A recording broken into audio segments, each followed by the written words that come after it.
Right, we're almost to the end of everything, and for the final episode, before I finish off the last location, I thought I'd have a look at all of the viruses and just sort of go through each one. In the very first episode, we saw the photophobia, where if you eat a sunmelon, and apparently if you eat a dust daisy, which is from the underdust, it'll give you photophobia, and you look into the sun and it'll actually hurt you. And it's cured by just eating one of the moths that you can get out of the dust, or the dust lettuce that you also get out of the dust just from fishing. But we're going to be looking at all the other viruses. So if we have a look under the database and we have a look at the viruses available. So photophobia, we've already seen that in the very first episode, so we're not going to worry too much about it. It's very simple to deal with. But then for others like the fungal meningitis, if you get bitten by a crustpede or a thorn bee, you will basically contract the fungal meningitis. With that one, it affects your ability to sleep.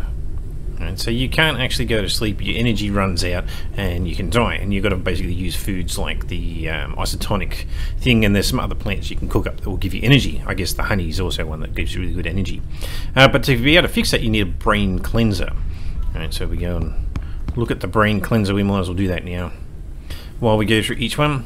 So with the brain cleanser, you need a green colander, coffee nut and lobster chili, and you're really going to only get those from these overgrown glass houses or greenhouses.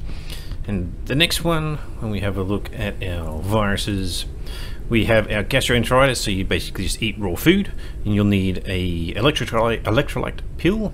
The pyrexia is if you're out in the rain while you have low immunity, you'll contract that one. Apparently also if you eat the canola, it'll also give it to you.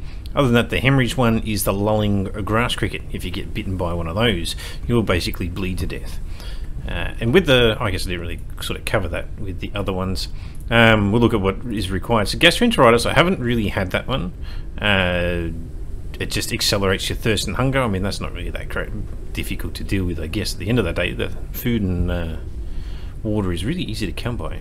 Pyrexia increases your stamina consumption, but you know, you just wait it out. And yeah, again, it's not really that big of a deal. And the hemorrhage sounds like it's a bit of a worse one. So your health will decline as a result of being bitten. So basically you're bleeding to death, so you need something to staunch the bleeding. In terms of what you need to make those, the capsaicin is 2 lobster chilies, hemoglobin is canola and bruised flour, electrolyte is a sunmelon and the thorn bee honey. And all of these things, except for the electrolyte pill, which requires a sunmelon, which you'll get on other places, that's actually quite available too. But generally speaking, you're going to find the thorn bees here as well. So as long as you as long as you have been to a glass house, you'll have all those things. Now I've already pre-made pretty much all of the ones that I want here. So we're full energy. It looks like it's raining, so let's go and get ourselves some viruses. There it is. Bite me. Ow. Right, we have fungal meningitis. Done.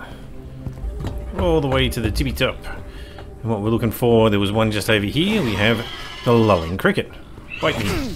There we go. We have the hemorrhagic fever. Now we grab some food. If we eat some of that. Vulnerability to viruses rises. Oh, there we go. We've got gastroenteritis. The virus overcame the virus Yay! There we go. We got it all. Well, not quite all, but we might be able to fudge it. If we grab one of these things, we eat one of them. We have every single virus in the game now. Oh, and it's hurting. So we might as well just start consuming things. Alright, and the last one, boom, just because I caught a dust lettuce. Done. Quick recovery. Oh, I'm still hurting. Drink a little bit of water, heal myself up.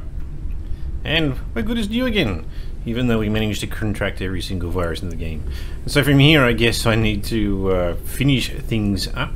I did learn just about everything. I think I've still got 1 or 2 more things to go. Yeah, I still need to learn the immunity booster. There's still some unknown spires where I've got a few other of the things that I can scan, but it's all a bit irrelevant at this point. I need to learn the medical reagent, need to make the immunity booster. I did go to a second underdust location, so the things that I was missing before were the reagents. I ended up getting them, so that's fine. And we can show exactly what I meant by at the start, where you needed several of these things, and you couldn't really waste them to learn them. So when we have a look at the medical reagent, it needs these preternatural seeds, and you can only get a preternatural seed from a very specific location where you need the immunity booster in the first place. And to make an immunity booster, you need a medical reagent. And right now we need the gastroenteritis, the pyrexia, and the fungal. And I've made a few of these already. Just got to remember which box I put them in. Gastro, fungal, and pyrexia. So we learn the immunity booster. So we need a gastro and a fungal, a pyrexia, and a medical reagent. So we've got one spare. There we go. Immunity booster. Printing completed. Done. We head to the new location, which has now freshly been marked on our map. Rise.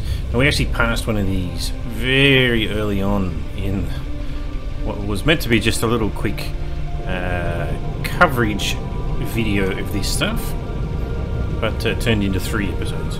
Just because, you know, unlike the demo, which was an hour long, and the first release of the early access, which is only about 15 hours worth of gameplay, obviously with a lot of flying, this one has significantly more, which is quite good. And seeing as they certainly haven't finished, I'm quite happy with the fact that there's a lot more content to come. It's quite a fun little quaint game. I like it. The main thing here is it's the infected greenhouse. If you go anywhere near the pustules that are sort of growing on the stuff, as soon as you get into that area, you start taking damage because, you know, it's infected.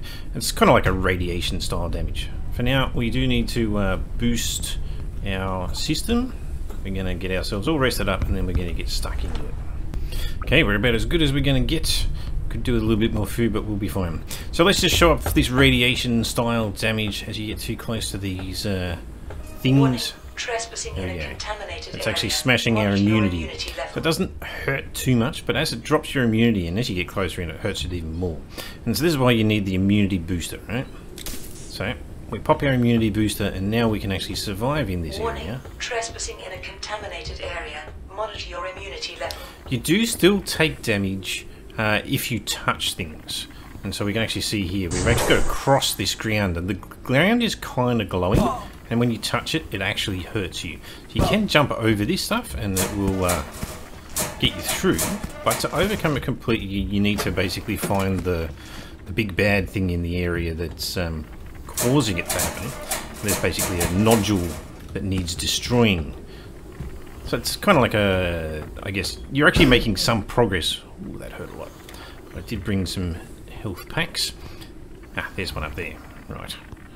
So if we grab our knife, One cut it, contamination source remains and we get active. ourselves some of the preternatural seeds that we needed to make the item in the first place. And so across all of the episodes so far, I've been talking about this. Like in the first instance, when you actually require medical reagents to make these items, you get given 2. One lasts you 10 minutes in the undergrowth, and then to be able to research that second one basically means you've used your second one, you've got none left, and you can't make the immunity booster.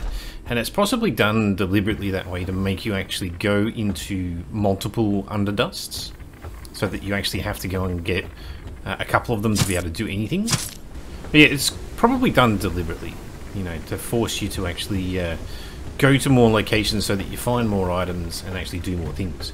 And to me that kind of makes sense, but at the same time it's kind of like if you're being smart about your items. All contamination sources in the area We're good. are neutralized. All of them. Oh, there's only 2 on this one. I've actually been one where there was like 3 or 4. Alright. There's probably a lot of things that I'm not actually getting here. I'm basically just finishing this up because I have actually reached the natural conclusion of all of what's in the early access at the moment. There will obviously be more coming. At least there better be more coming because it's still early access. We can grab that. Why not? Always seems to need more batteries regardless of how things are going. Especially now that I've got the automated collecting and it uses a ridiculous amount of batteries. Right, what do we got? We have a med station. Very good. And here's the other one, right? So in the underdust, I only got 2 of the things. Actually, that's not even that. They're hemoglobins. They're for healing up after you've been bitten by one of the lulling crickets. There it is. We need to put a battery in. Luckily we just got a battery, and now we have something about the influenza virus. Alright, so we need to fly to the next infected greenhouse and get data from a second computer. Let's see, you just repeat this like 3 times, get to the end, and I think that's pretty much it done. I suspect we've got all the items from here now too. Got a bunch of the things to cure ourselves if we get hurt, so no need to make anything anymore, you just got given them all. I'm hoping that's just an early access thing too. I guess it's nice to have gotten maybe one of those items, but to have so much thrown at me is just a little bit over the top. Especially when you're fighting for resources all this time, trying to get yourself a decent stock of everything, and it's like, here, now all of it is just yours, and you don't need to farm anymore. So, I guess up we go, we find the thing to scan, and then we quickly move to the next location so that we save some of my immunity booster to save myself having to use a second one. Mind you, I've got enough bloody stuff now that it doesn't really matter. Use the computer, grab all the strange stuff lying around, some medical reagents. Oh, that's beautiful. Okay, you do that so that you can actually fly up the top next time. And then down we go. There is actually a mechanical arm that you can attach to your ship, so you can fly up to these high places, you extend the ramp as such, and then you climb into them, so it does change significantly later on. Wow, that one's not placed well, growing inside the mountain. There we go. Punch that. Battery in, last one. So we've got all the plot devices about the influenza virus in the smog, yada yada yada. I haven't bothered to read that one yet. The last thing we need to do is we need to go and build the holographic object. And this is obviously part of a quest to find something that will help the world deal with the wonderful things that have happened to it. Nothing else around here? No? Alright, we've got to get down now then. Down, down, down. There's probably so much stuff that I'm actually ignoring at the moment, mainly because this is kind of the end. You can spend a lot more time in the game just wandering around doing what you like, building up your airship, creating wonderful creations. I've submitted a request that they add a feature of triangle parts, roof parts, and tubes that you can have, that you can walk around inside. Kind of like, I guess, the pipe work up there would be nice, but things that you can wrap around your ship and make it look a little bit funky. Because the static design of squares at the moment is not enough. Unknown Flora requires an energy crystal, a polymer, and a circuit board. Energy crystal. I do want a battery charger though. I mean, it's interesting enough to have to go around and visit all these different places, and you do get an interesting and a reasonable stock of batteries. I'm looking at that because it's got a battery in it. But a battery charger would be fantastic that only worked under certain circumstances. Just to, like, once you've gotten to the point that you've got materials, it'd be nice to just not have to worry about the batteries. I get the crystal batteries might be a little bit different, maybe you need an upgraded charger for that. The other thing is I would like to be able to grow stuff. You know, take all of these foods that we get in some kind of seed propagation. You know, it might be that you actually have to harvest the seeds somehow first before you can then do it. That would actually be nice too.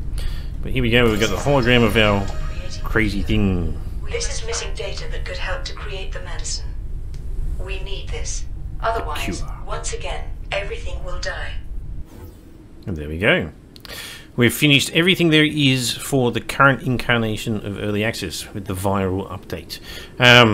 Yeah, and co-op. Co-op will actually be quite nice in this too. But I think with the co-op, even with this one that I'm doing now, the difficulty probably needs to ramp up a fair bit. Obviously I could choose a harder difficulty where things are like your vitals drop faster and things like that, but I suspect that having creatures that will not just hang off the insides of buildings and bite you, or bees that you might accidentally run into, or the lulling cricket that just happens to be static on the ground, creatures that could actually come and get you is probably one of the things that's missing in this. And then, other than storms, which might actually hit you, other events while you're in the sky, whether it actually be pirates or flying creatures that you need to actually defend your ship against. Whether that means that you then need a whole raft of new items that you can actually put onto your ship, which would include weaponry and things like that. Who knows? But there's probably a lot of different ideas, and you don't necessarily have to be combative ideas. They could be environmental. But at the moment, it's very much PvE. If I say PvE, it's not really worth a PvP environment. It's very much you versus the environment, nonetheless. You just wander around, you find everything you need to, you can take as long or as little time as you want. There's no sense of urgency in that regard. A little bit in the Underdust, because you've got a breath mechanic where you've got to constantly rush to get whatever you want. But yeah, other than finishing the quest line, what do you have to do once that's finished? Is it meant to just be that one-shot playthrough and you're done? Because a second playthrough is not really going to offer you anything. So it'll be interesting to see where they take it from here, whether they're going for longevity or whether they've got a huge amount of new content that they're planning to shove into the game, which will add that sort of thing that'll keep you in the game doing stuff to try and do things that are fun that you're interested in playing out. Anyway, that's enough waffling on. Thanks for watching my impressions of the game, what I think of it, and the little bits and pieces that I've done along the way and how I've done them. And I'll catch you in the next one.